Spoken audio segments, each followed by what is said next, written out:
आज हम स्टार्ट करने जा रहे हैं इकोनॉमिक्स से कुछ इंपॉर्टेंट क्वेश्चंस यानी कुछ टॉपिक्स जो कि आपको बीए, एमए और उससे भी कम के लेवल के क्लास में अगर आप पढ़ते हैं तो के लिए भी, और या फिर अगर किसी कंपटीशन की आप तैयारी करें तो उसके लिए बहुत ज़्यादा इंपॉर्टेंट क्वेश्चन ये सब हैं। और ये सब जैसे कि अगर आप देखें तो इकोनॉमिक्स में आईईएस, आईएफएस और भी जो भी डिपार्टमेंट्स हैं उसके लिए भी बहुत ज़्यादा इंपॉर्टेंट है, इसमें से टॉपिक पूछे जाते हैं। तो आपको ये हम आज बताने जा रहे हैं कि इकोनॉमिक्स का ए से लेके जेड तक, यानी कि ए से लेके जेड तक के जो भी इसके आते हैं, जो भी पार्ट्स इसके हैं इकोनॉमिक्स के, वो आज हम बताएंगे, जिससे कि आपको इकोनॉमिक्स के फील्ड में कोई प्रॉब्लम ना हो पढ़ने में, लिखने में, और भी आगे चल के कोई किसी भी दिक्कत की सामना न करना पड़े आपको। तो चलिए स्टार्ट करते हैं। आज का हमारा जो टॉपिक है वो है उपभोक्ता संतुलन एवं उपभोक्ता व्यवहार, यानी कि हमारा जो कंज्यूमर होता है उसका जो बैलेंसिंग कैसे, किस तरीके से कर सके, कम पैसे में अपने बैलेंस को बजट को बना सके और किस तरीके से अपने घर के खर्च को चला सके, उसके बारे में हम आज बताएंगे। और उपभोक्ता व्यवहार, यानी कि उपभोक्ता व्यवहार का मतलब ये है कि जो भी हमारे यूजर होते हैं किसी भी चीज़ को यूज़ करने के लिए, जैसे कंपनी किसी प्रोडक्ट को बनाती है, प्रोडक्ट को बनाने के बाद जो हमारे पास आता है उपभोग करने के लिए, उसमें उपभोक्ता यानी कि जो यूज करने वाला होता है वो किस तरीके से अपने आप को बैलेंस करता है, उसको हम देखेंगे आज। तो सबसे पहले हमारा जो टॉपिक है उसको हम देखते हैं अर्थशास्त्र की परिभाषा या अर्थशास्त्र परिचय इसका देखते हैं। जैसे कि इसमें क्या दिया हुआ है कि अर्थशास्त्र किसे कहते हैं, इसके पिता कौन थे। तो पहले सबसे हम बताएंगे आपको अर्थशास्त्र के जो पिता थे वो कौन थे, एडम स्मिथ थे।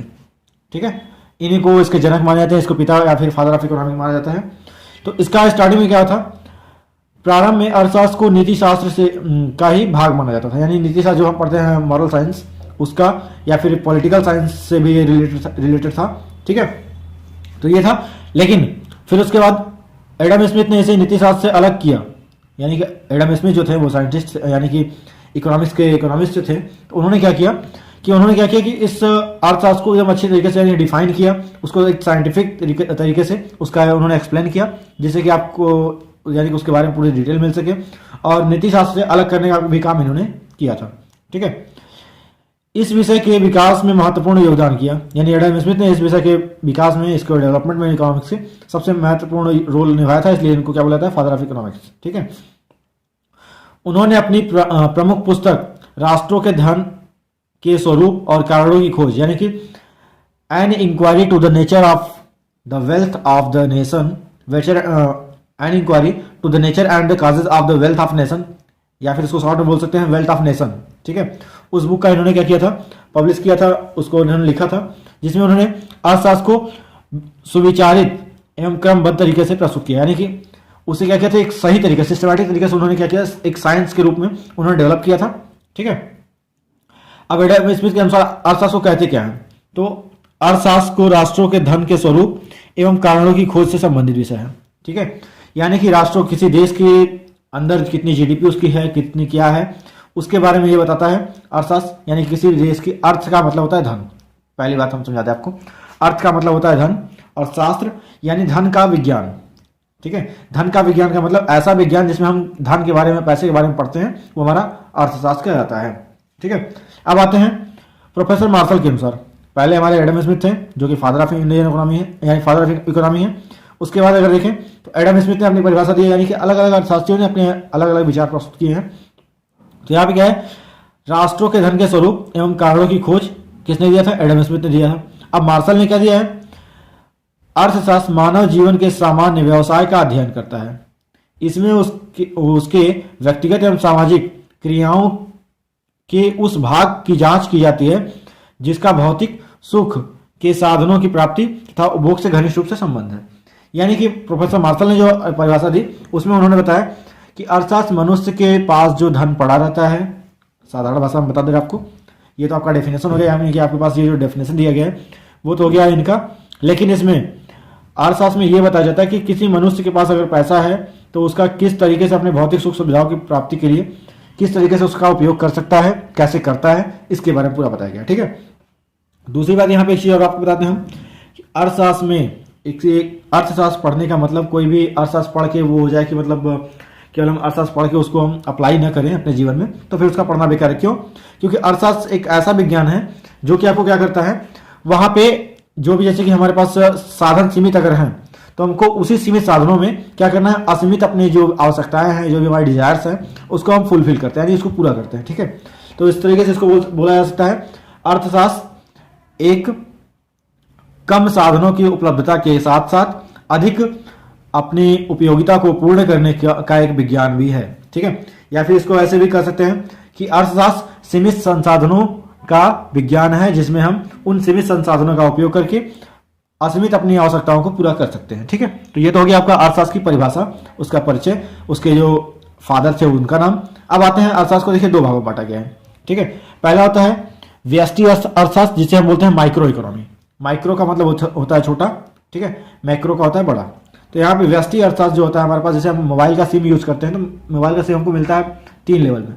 एक तो होता है लार्ज साइज में, उसके बाद उसका होता है मैक्रो, फिर होता है माइक्रो। तो हम सबसे सूक्ष्म जो होता है, ठीक है, जब सबसे छोटा होता है उसे हम क्या कहते हैं, माइक्रो। ठीक है, या फिर जैसे बायो में अगर हम देखें तो बायो पढ़ते हैं तो माइक्रोस्कोप से जो भी हमें चीज़ें नहीं दिखती हैं, तो एकदम छोटी छोटी चीज़ों को हम माइक्रोस्कोप से देखते हैं। तो वैसे क्या है कि एकदम छोटी छोटी बारीकियों को समझने के लिए हम क्या करते हैं, माइक्रो इकोनॉमिक पढ़ते हैं। ठीक, अब आते हैं इसकी माइक्रो इकोनॉमी की है क्या, किस तरीके से होता है, क्योंकि हमने आपको अपने लैंग्वेज में यानी सिंपल लैंग्वेज में बता दिया कि अर्थशास्त्र एकदम छोटे छोटे अर्थ यानी धन के संबंधित जो विज्ञान है उसमें उसके छोटे छोटे जो पहलू हैं उसका अध्ययन करने के लिए हम क्या करते हैं, माइक्रो इकोनॉमी का प्रयोग करते हैं। अब आते हैं हम इसके दूसरे टॉपिक यानी कि उसके डिटेल में पढ़ते हैं उसको। व्यष्टि अर्थशास्त्र को सूक्ष्म अर्थशास्त्र भी कहते हैं। हमने आपको बताया कि व्यष्टि अर्थशास्त्र क्या होता है, सूक्ष्म अर्थशास्त्र, यानी कि सूक्ष्म का मतलब जो हमें नहीं दिखाई देता है, लेकिन उसको क्या करते हैं, किसी न किसी तरीके से उसको हम देखने की पूरी कोशिश करते हैं। सूक्ष्म या व्यष्टि अर्थशास्त्र अर्थव्यवस्था के छोटे अथवा सूक्ष्म भागों के अध्ययन से संबंधित है। यानी क्या होता है, अर्थव्यवस्था में जो छोटी छोटी कमियां हैं, छोटे छोटे जो एरर आ रहे हैं, उसको अध्ययन करने के लिए क्या करते हैं, माइक्रो इकोनॉमी का हम यूज करते हैं। ठीक है, व्यष्टि अर्थशास्त्र में विशिष्ट, ठीक है, विशिष्ट उद्योगों, विशिष्ट वस्तुओं, विशिष्ट परिवार तथा प्रति व्यक्ति आय आदि का पृथक रूप से अध्ययन किया जाता है। यानी किसी हम स्पेशल लोग का, ठीक है, स्पेशल लोग का जो हमारे पास विशिष्ट लोग होते हैं, विशिष्ट परिवार होते हैं, उस परिवार का, उस समुदाय का, उस उद्योग का हम क्या करते हैं, छोटे छोटे पहलुओं का हम अध्ययन करते हैं। ठीक, अब आते हैं जेएल हैंसन के अनुसार उन्होंने क्या अपनी परिभाषा दी है माइक्रो इकोनॉमी के लिए। तो व्यक्तिगत अर्थशास्त्र आर्थिक विज्ञान की वह शाखा है जिसमें व्यक्तिगत फर्म, उनके उत्पादन व मूल्य, व्यक्तिगत श्रमिकों की मजदूरी तथा समस्याओं का अध्ययन करता है। यानी कि इसमें क्या होता है, यह एक ऐसा विज्ञान है जिसमें किसी व्यक्तिगत फर्म यानी कि इंडिविजुअल के लिए, किसी एक खास व्यक्ति के लिए उसके उत्पादन के द्वारा मूल्य जो हमारे मिलता है, और श्रमिकों की मजदूरी और उनकी समस्याओं का अध्ययन किया जाता है। क्योंकि जो हमारे मजदूर होते हैं या फिर जो भी कोई हमारी श्रमिक होते हैं और जो भी हम उत्पादन करते हैं, उसके छोटे छोटे पार्ट, जैसे कि हमारा होता है, जैसे कुछ खाने की चीज़ें होती हैं, तो उसमें क्या होता है कि गवर्नमेंट की एक ऐसी एजेंसियां हैं जो कि पहले क्या करती है, उसकी क्वालिटी चेक करती हैं। ठीक है, कि क्वालिटी सही है या नहीं है, कोई खाने के बाद इससे बीमार नहीं होगा ना, ये सब चेक किया जाता है। तो वैसे इसमें क्या होता है कि किसी भी सामान को हम बनाने के बाद इसमें क्या करते हैं, हम इसमें माइक्रो इकोनॉमी के द्वारा उसकी छोटी छोटी बारीकियों को हम पता करते हैं कि इसमें कोई एरर तो नहीं है, कोई फॉल्ट तो नहीं है, जिससे कि यूज करने वाले उपभोक्ता जो होंगे उन्हें कोई प्रॉब्लम हो। ऐसा इसमें जांच करने के लिए व्यष्टि अर्थशास्त्र का प्रयोग हम करते हैं। अब व्यष्टि अर्थशास्त्र के और भी क्या गुण है उसको भी देख लेते हैं हम। अगर अब हम देखें यहाँ पे उपभोक्ता संतुलन और उपभोक्ता व्यवहार। ठीक है, उपभोक्ता संतुलन क्या होता है, पहली बात तो उपभोक्ता संतुलन का मतलब एक हमारे जो कंज्यूमर होते हैं उनको किस पॉइंट पे आकर के उनका संतुष्टि प्राप्त होती है, वो क्या कहलाता है, उपभोक्ता संतुलन कहलाता है। ठीक है, तो यहाँ पे उपभोक्ता संतुलन जो दिया हुआ है उसको हम कैसे पढ़ेंगे उसको भी देख लेते हैं। जैसे उसको पहले हिंदी में क्या बोलते हैं, हिंदी में हो गया उपभोक्ता संतुलन एवं उपभोक्ता व्यवहार, उसको इंग्लिश में बोलते हैं consumer equilibrium and consumer behaviour. ठीक है, अब आते हैं इसके हम डेफिनेशन पे और इसकी क्या क्या परिभाषा होगी, किस तरीके से इसको हम करेंगे वो देखते हैं। तो उपभोक्ता की संतुलन स्थिति वह होती है जब उपभोक्ता किसी वस्तु की प्रति पूर्णतः संतुष्ट होता है। यानी उपभोक्ता संतुलन का मतलब, जैसे हम एक गाड़ी चलाते हैं, ठीक है, छोड़िए उसको हम इस भाषा में नहीं समझाते हैं, आपको दूसरी भाषा में समझाते हैं। जैसे हम गाड़ी चला रहे हैं तो हमारा संतुलन जब बिगड़ता है तो हम क्या करते हैं, गाड़ी से गिर जाते हैं। बाइक की बात हम कर रहे हैं, यहाँ 4 व्हीलर की बात नहीं कर रहे हैं। तो यहाँ पे क्या हो जाएगा, जब हम क्या करते हैं कि बाइक हम चलाते हैं जब तक हमारा संतुलन नहीं बनता है, और तब तक हमको क्या होता है कि यही हम गाड़ी चलाते हैं गिरते हैं, चलाते हैं गिरते हैं। लेकिन जब हमारा संतुलन बन जाता है हम क्या करते हैं, गाड़ी लेके सीधे हम निकल लेते हैं, और जितनी भी दूरी हमको जानी पड़े हम उतनी दूरी तय कर लेते हैं। तो ऐसे क्या होता है, उपभोक्ता की संतुलन वह स्थिति है, यानी उपभोक्ता संतुलन वह स्थिति है जिसमें उपभोक्ता किसी वस्तु के प्रति पूर्णतः संतुष्ट हो जाता है। यानी जो हम गाड़ी की बता रहे थे उसमें कि गाड़ी जब चलाना शुरू करता है तो जब संतुष्टि रहती है कि हाँ अब गाड़ी हम चला लेंगे, तो क्या करता है शहर में भी लेके घूमना शुरू कर देगा, गांव भी लेके जाएगा, छोटे छोटे उस पर जो उबड़ खाबड़ रास्ते होंगे उस पर ले जाएगा, यहाँ तक कि गाँव की जो पतली पतली मेड़ जिसको बोलते हैं देहाती भाषा में, उस पर भी वो अपना गाड़ी कटा के लेके चला जाएगा। ठीक है, यानी उसको संतुष्टि हो जाती है कि वो अब गाड़ी चला लेगा। तो वैसे यहाँ पे क्या है कि उपभोक्ता संतुलन में क्या होता है, उपभोक्ता संतुष्ट हो जाता है कि अब हम क्या कर सकते हैं, इस सामान को खरीद सकते हैं, उसको उसका उपभोग कर सकते हैं, या फिर हमने जितना रुपया दे करके कोई सामान खरीदा है उससे हमारी पूरी उपयोगिता हमको मिल रही है, या फिर हमारी संतुष्टि जो है जिस काम के लिए हम लिए हैं वो हमारी संतुष्टि पूरी हो रही है। तो वो हो जाता है उपभोक्ता संतुलन। अब उसके बाद फिर आता है उपभोक्ता व्यवहार। अब इसका देखते हैं दूसरे शब्दों में, जब सीमांत उपयोगिता शून्य होती है तो वह बिंदु अधिकतम संतुष्टि या पूर्ण संतुष्टि का बिंदु होता है।